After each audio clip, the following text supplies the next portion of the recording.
The National Science Foundation, supporting research and education across all fields of science and engineering. The National Science Foundation, where discoveries begin. Κάτω απ' τον ίσιο σου ταξίδεψα.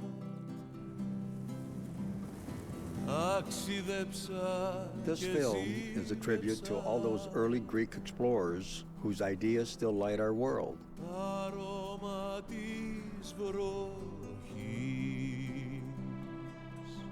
And as a Greek American, I am proud to celebrate their spirit and achievements.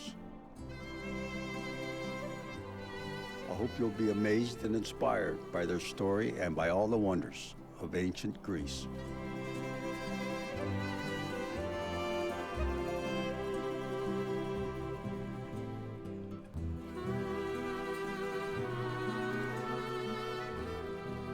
Hi, I'm Nia Vardalis. In my Big Fat Greek Wedding, I told you about Greek culture and traditions. Now I want to share with you the history and archaeology of the culture I love so much.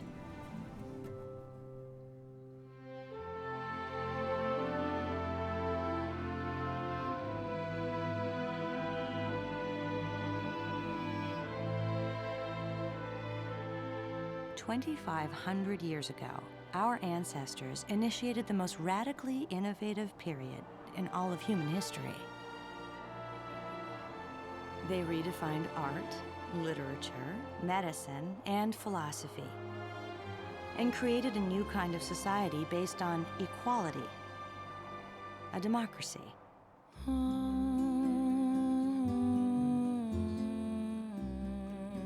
In many ways, we are all sons and daughters of ancient Greece. I am Greek. So are you. The Greeks were the first to celebrate the independent mind the way you do. They shaped what you think is good and true and beautiful.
All through Greece, secrets of this glorious past lie buried, awaiting the light of day.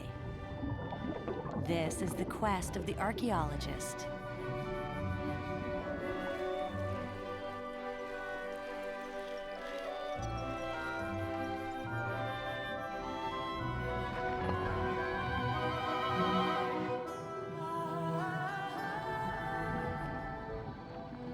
After 2,000 years, chance uncovered the statue of Poseidon, god of the sea.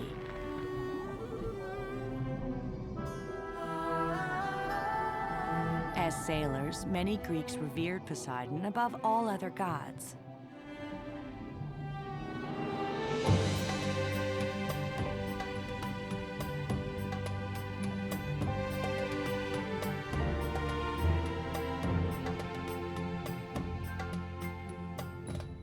In all of the Mediterranean, the Greeks were the first ever to make seagoing voyages. 10,000 years ago, they brought stone tools from the islands to the Greek mainland.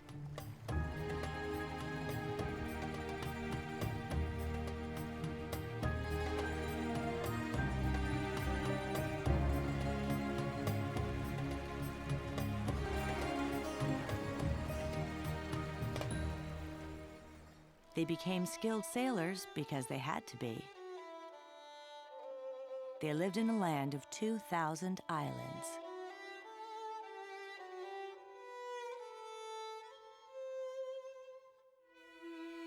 Strategically located between Europe, Asia, and Africa, Greece was destined for a pivotal role in the spread of ideas.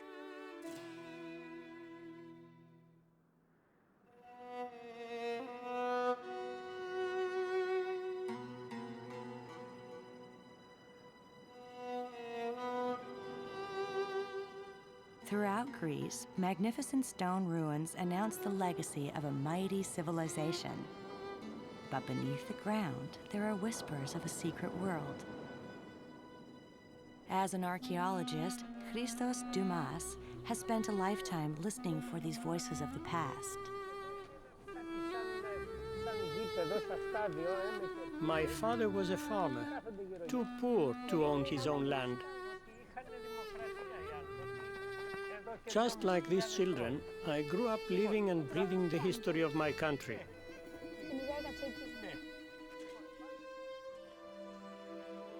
My most thrilling moment was not my greatest find. I was only 22. I discovered a scrap of broken pottery that somebody had inscribed 2,500 years ago. I knew right then I had to devote my life to this kind of detective work.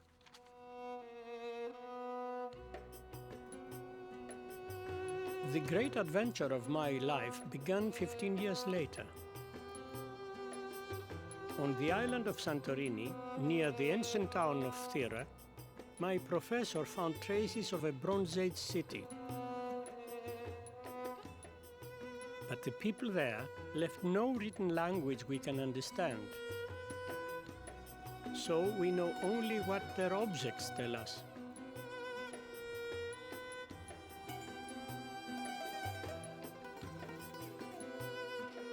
Dr. Spiridon Marinatos had found evidence that would open the door to a lost world. And he asked me to join him.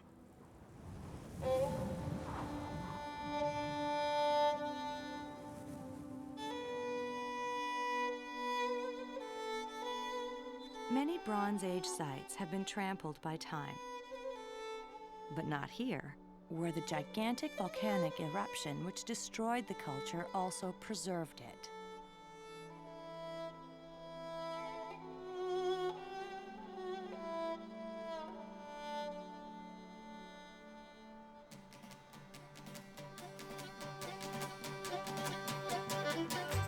On Santorini today, you can feel the pulse of life. So it's not too hard to imagine what this island was like 35 centuries ago, before life was suddenly snuffed out.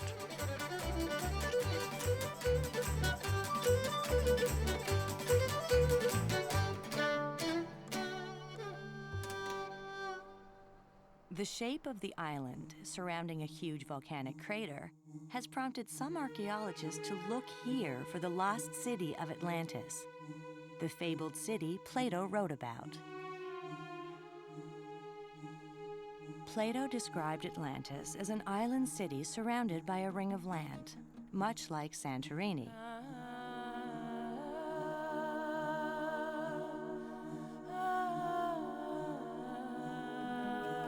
Could Santorini be Atlantis? To me, Atlantis is no more than a fascinating myth. But what we were about to find was even more intriguing.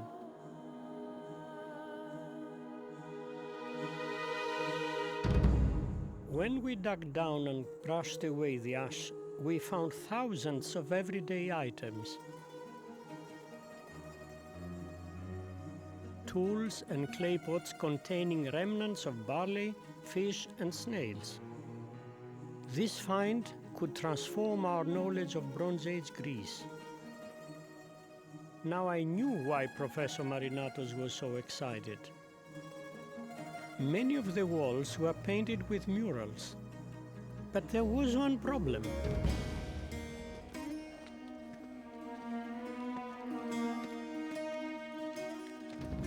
The wall paintings were smashed to pieces. They survived only because the site was covered in a shield of pumice, which is rather like popcorn.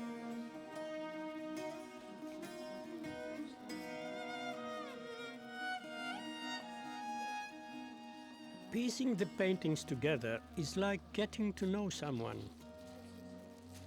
But one day you realize this is now somebody you wonder about and care about, a new friend.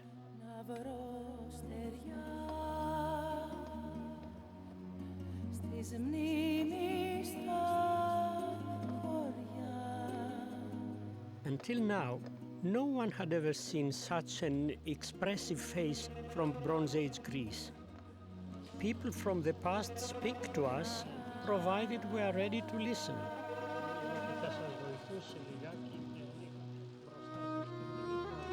The paintings opened a wonderful window onto the lives of some gentle, artistic people. Who was this elegant woman? She picks crocus flowers, which yield the coveted spice, saffron.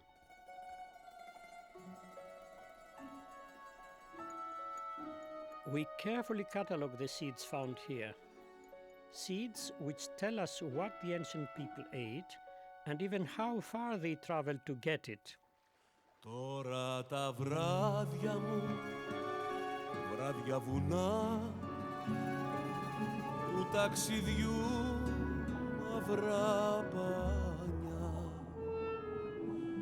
άδεια η καρδιά μου, γειτονιά, στου κόσμου αυτού την ερημιά. The sea was central to this island culture, yet their boats were a mystery.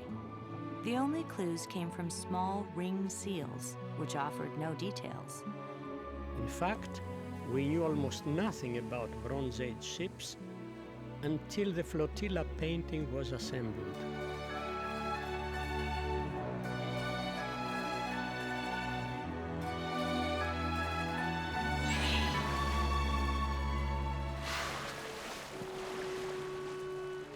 We were amazed to see such large ships. For the first time, we could see details of their sails and rigging. This painting broadened our knowledge tenfold. Φωνή της μοίρας, φωνή της λύρας, τραγούδισε μου το παράπονο που ζω. Τραγούδισε μου, αλήθεια πες μου, πότε τα μάτια της θα δω.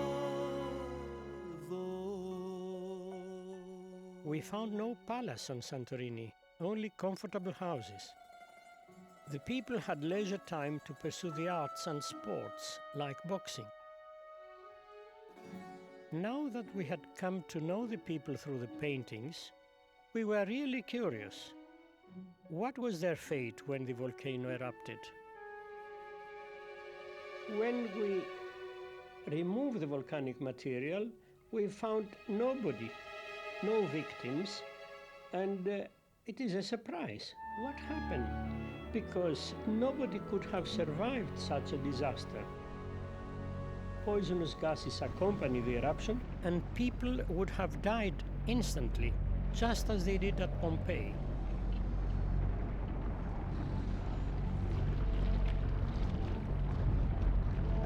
Where were the people?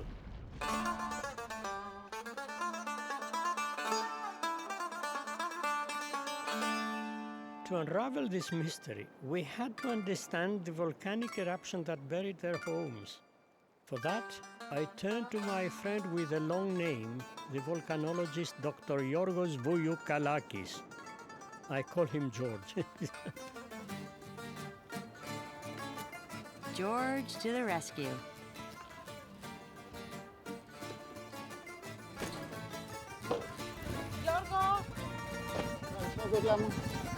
Να είχα φτερά στα πόδια, τα τόσα σου ανηφόρια, τα τόσα σου εμπόδια, να πέρναγα με μια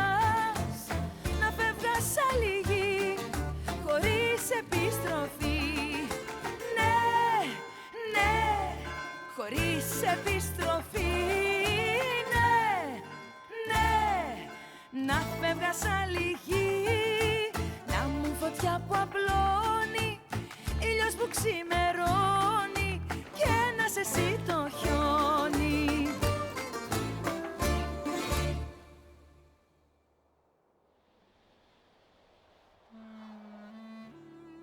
To find the people who may have been buried by the ancient volcano, George and my assistant, Irini, used ground-penetrating radar to peer down into the soil as far as 60 feet. Someday, such tools may reveal people who huddled together when the eruption occurred. In our search, George and I used the Socratic method by asking questions of each other. Yes, but this is due to what? To the composition or to the machine or to the capacity of the machine or what? Okay, I think that it's because there is no settlement here. Was there enough time to escape the island in boats? George said that perhaps the timeline of the eruption could help us.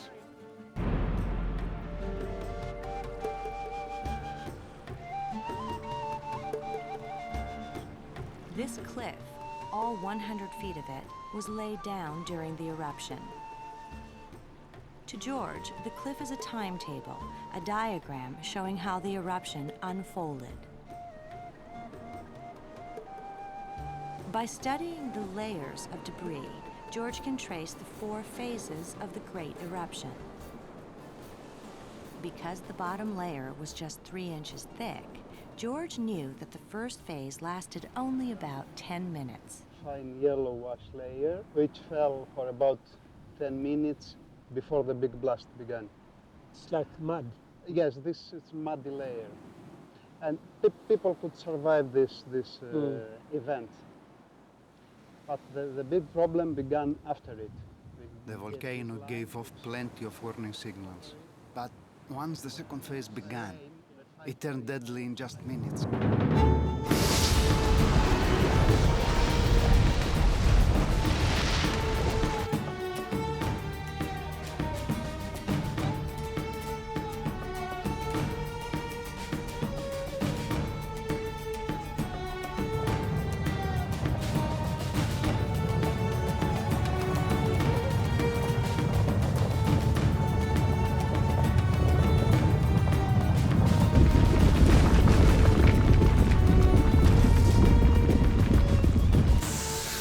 The third phase began when the volcano's cone caved in.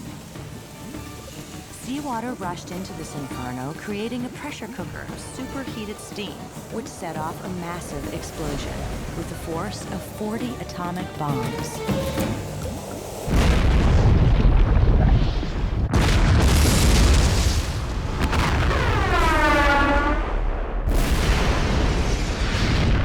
Phase 4. Raging avalanches of rock and debris, known as pyroclastic flows.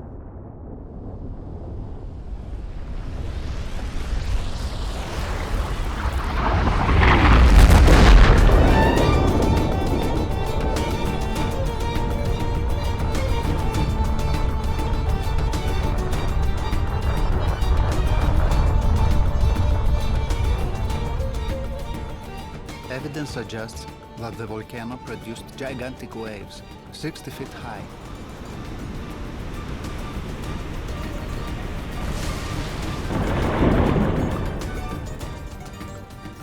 If people escaped by ship at the last minute, they never could have survived these tsunamis.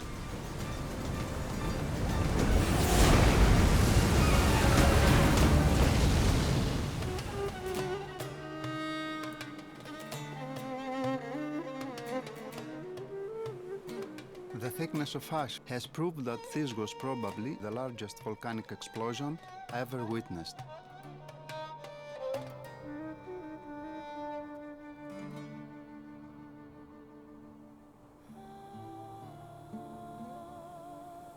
I wonder about the people. What happened to the woman who was picking saffron? Dr. Dumas wondered exactly when they lived. George thought he could help.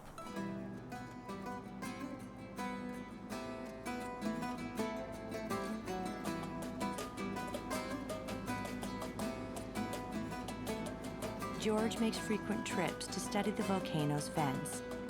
This is George's laboratory.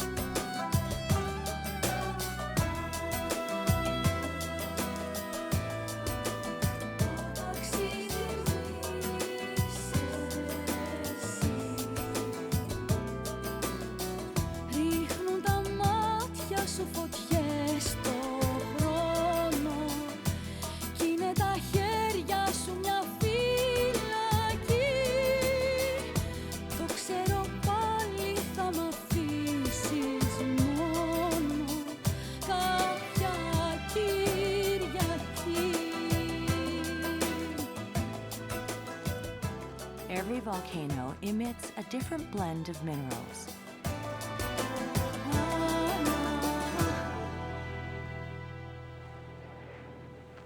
To pinpoint the exact date of the eruption, George and other geologists identified the distinct mineral fingerprint of the Santorini volcano.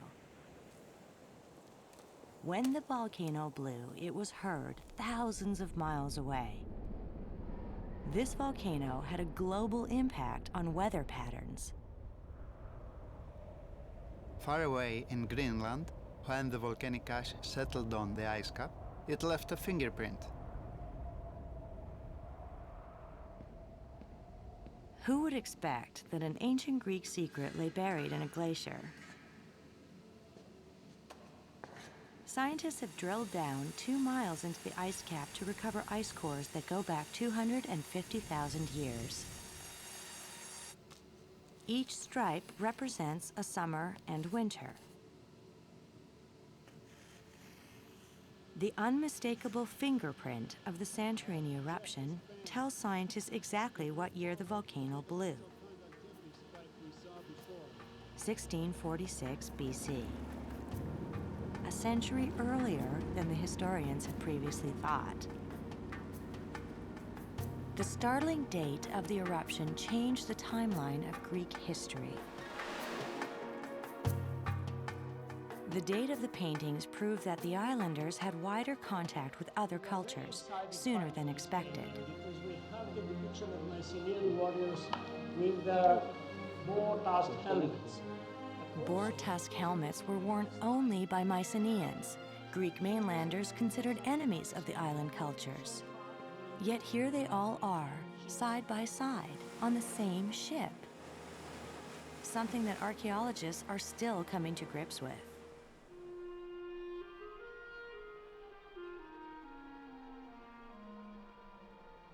Ships were vital to this island culture. One day, an even greater Greek civilization would thrive on sea power.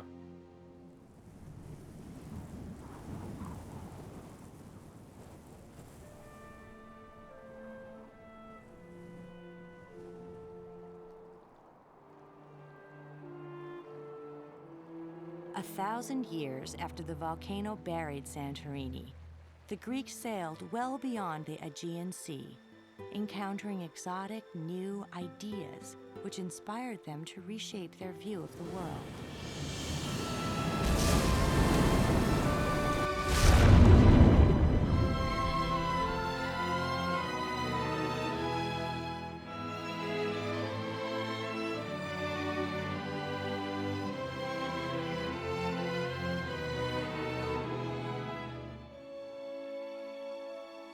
Philosophers and merchants traveled here to exchange both goods and ideas, making Athens the hub of the first information age. Να βρω στεριά στις μνήμεις στα χωριά, να βρω στεριά να ρίξω άκυρα βαριά.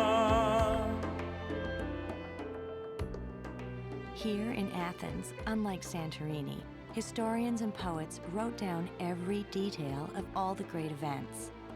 Φωτιά που μοιάζει σε σένα. Instead of digging through dirt, scholars dig through written texts to find the secrets of the past.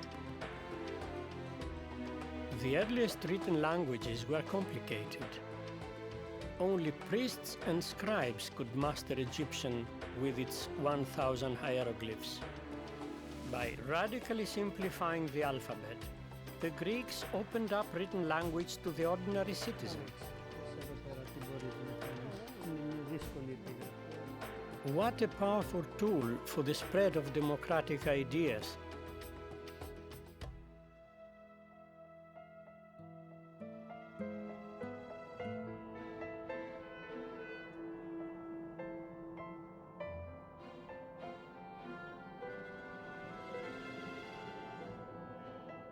Although free thinkers risked censorship and even death, the central marketplace in Athens was the site of heated debates. The most radical topic of debate was democracy.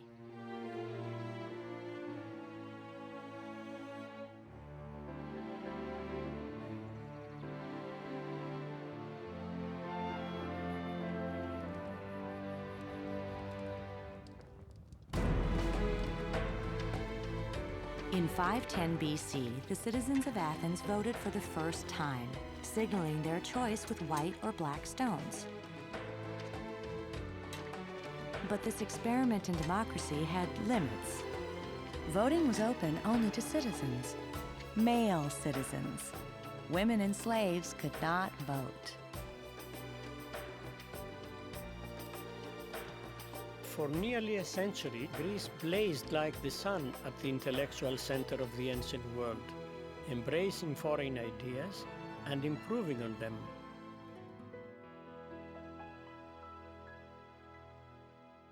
Egyptian sculptors influenced the Greeks. The stylized figures from Egypt are reflected in early Greek statues that stand rigid, 1 foot forward.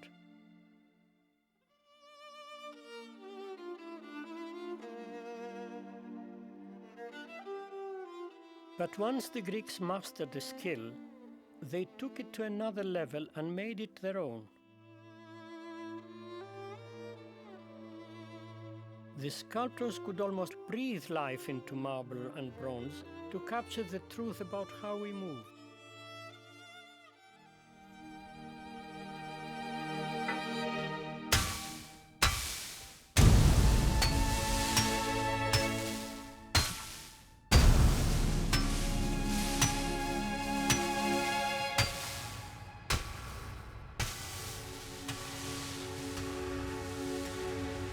Πότε τα μάτια της θα δω.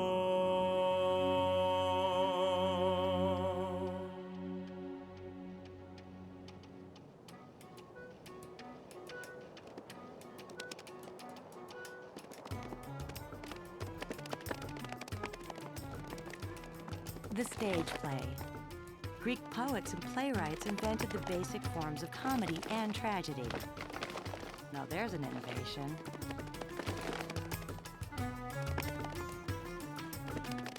Hundreds of theaters were built all over the Greek world. The ancient Greeks grasped the true purpose of theater.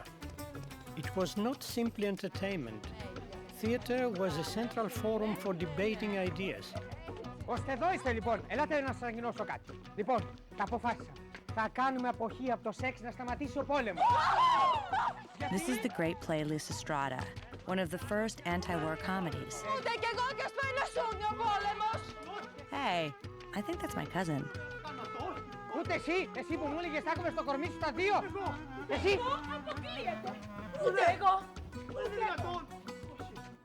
Όχι. Όχι.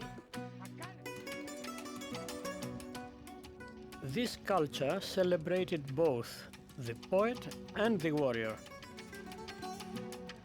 The Greek navies relied on sleek ships called triremes. tiers of oars stacked in 3 lines, one on top of each other. The oarsmen had to function in perfect unison. In this way, they could reach a speed of 15 miles an hour. What's that? This is the ram. And as the ram was deep in the water, with that speed it could smash a hole in the enemy ship and sink it.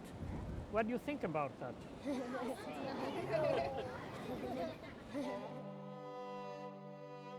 To expand their empire, the Persians attacked Greece. The Athenian navy laid in wait at dawn at the Straits of Salamis. In this narrow passage, the faster Greek ships had an advantage.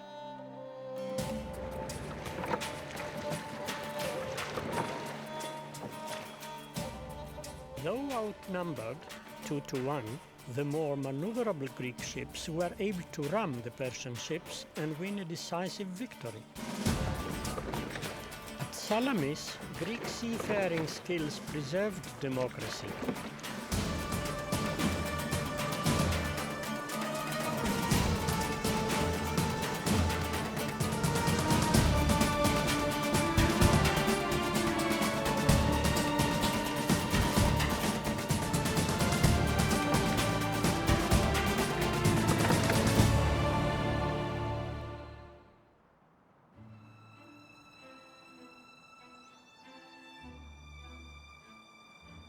The political leader of Athens, Pericles, envisioned a great temple on the Acropolis, the tall hill in central Athens.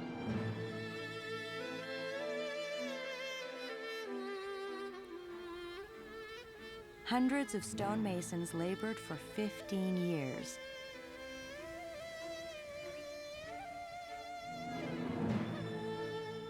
This temple was to honor Athena, goddess of wisdom. It was called the Parthenon.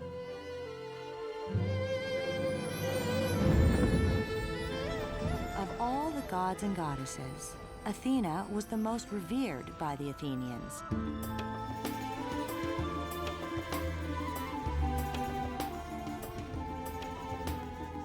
She gave her name to the city, and it was thought, her protection.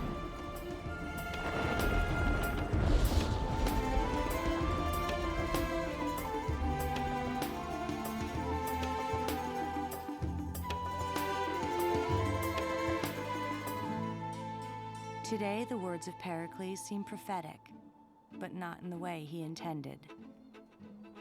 You should fix your eyes every day on the greatness of Athens, as she really is, and should fall in love with her. When you realize her greatness, then reflect that what made her great was men with a spirit of adventure, men who knew their duty, men who were ashamed to fall below a certain standard.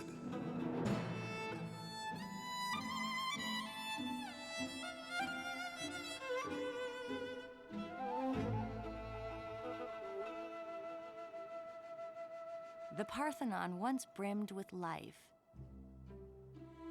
But today, broken columns lie scattered about. New software helps archaeologists piece together the puzzle without physically moving around blocks of marble that weigh 10,000 pounds each.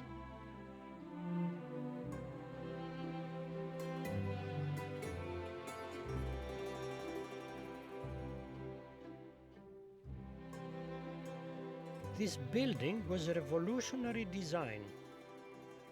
There isn't a single straight line. Pillars swell and taper, floors curve. The Greeks had the genius to tailor this building to the human eye, and the skill to build it.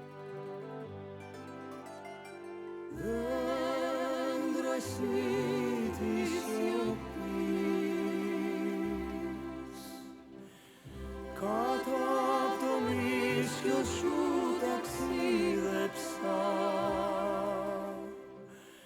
ταξίδεψα και ζήλεψα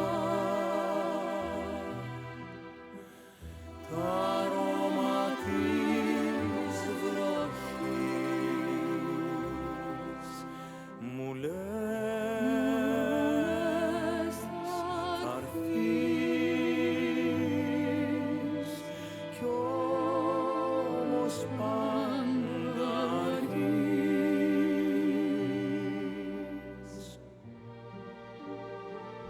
crown jewel of the Parthenon was once a huge statue of the goddess Athena, 40 feet tall.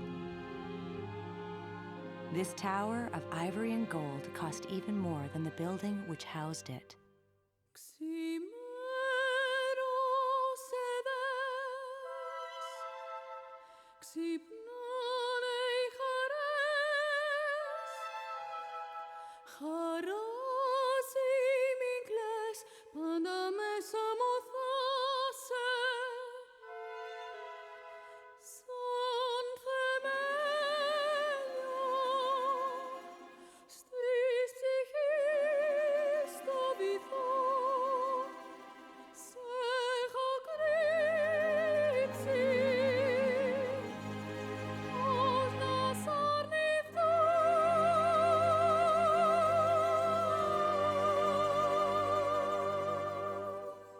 When the computer carried us back through time, I felt such a deep connection to my Greek ancestors.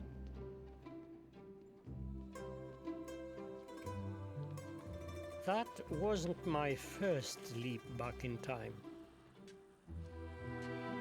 That little piece of pottery I unearthed 50 years ago was a ballot used to vote against Pericles, the visionary builder of the Parthenon.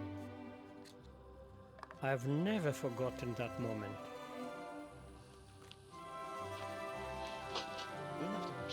The name Pericles, scratched into a scrap of pottery, spelled trouble.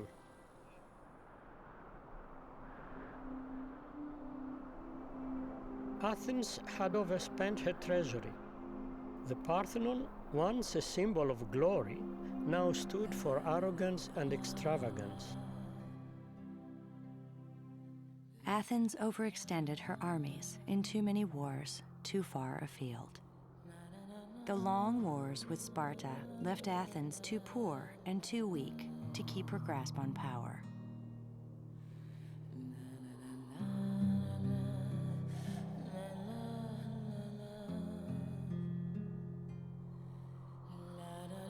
After nearly a century of innovation and supremacy, Athens' hubris, her arrogance, was her downfall.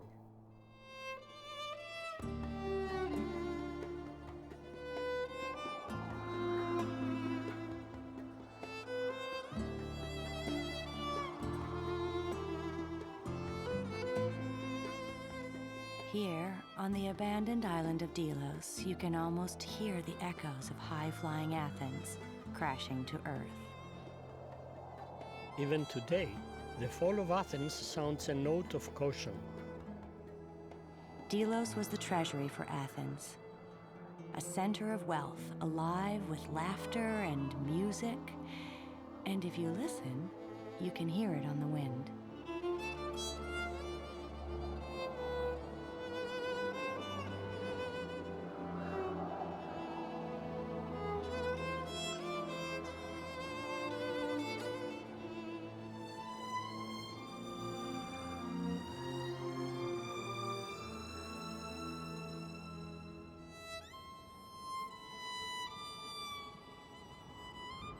Civilizations can simply crumble.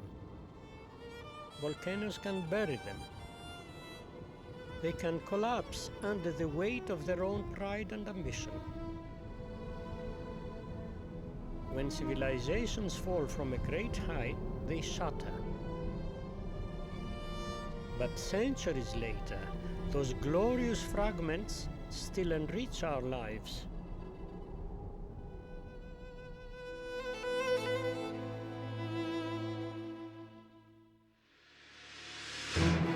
Over 3,000 years ago, Greeks took to the sea in ships, seeking wealth and power.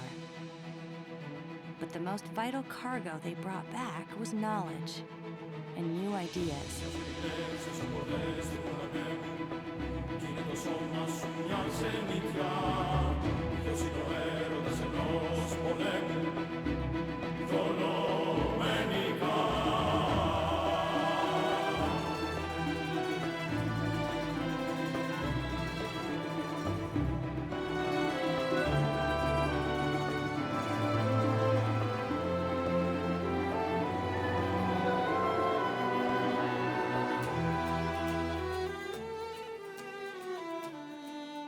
On the island of Santorini, Dr. Dumas continues his detective work. The ancient Greeks were so very passionate in their quest for truth. And it is this passion that inspires me. It is because I am Greek. People from the past speak to us, provided that we are ready to listen. Εδώ θέλω να μου εξηγήσεις ακριβώς αυτό εδώ, που λέμε ήταν η πρώτη καλδέρα. Dr. Dumas's team reassembles a lost world. The volcano that destroyed a Bronze Age culture also preserved its secrets. In many ways, the advanced civilization on Santorini foreshadowed the golden age of Greece. The passionate creativity of the golden age illuminated every facet of life, from philosophy and art to the Olympic spirit that still burns bright.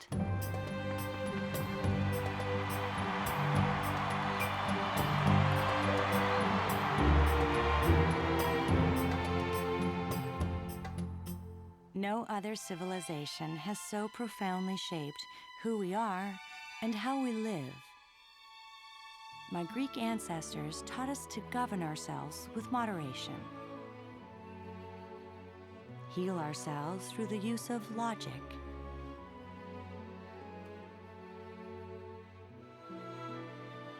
and express ourselves, our inner soul, through art.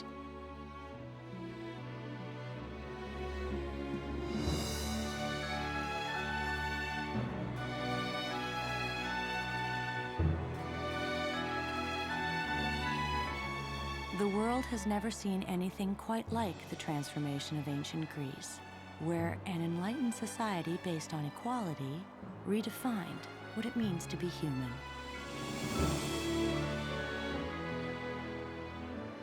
So mighty was that one great burst of light that its afterglow still lights the world. Τραγούδισέ μου, αλήθεια πες μου, πότε τα μάτια της θα δω.